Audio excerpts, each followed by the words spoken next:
નમસ્કાર ખેડૂત મિત્રો, ઘઉંના બિયારણમાં આપણે સ્ટીમરીજનો ડેમો કરેલો છે. તો જોઈએ શું ડિફરન્સ ફેરફાર જોવા મળે છે.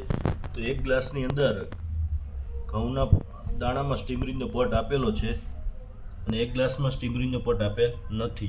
તો બેમાં શું ડિફરન્સ છે તો આપણે જોઈ શકીએ. આમાં સ્ટીમરીજનો પટ આપેલો છે તો તમે એનો મૂળનો વિકાસ જોઈ શકો છો.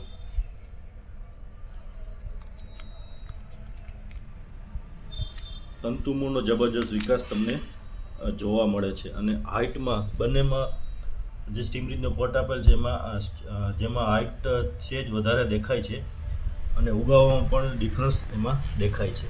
અને સ્ટીમરીજનો પટ આપેલ નથી તેનો મૂળનો વિકાસ એટલો બધો જોવા મળતો નથી.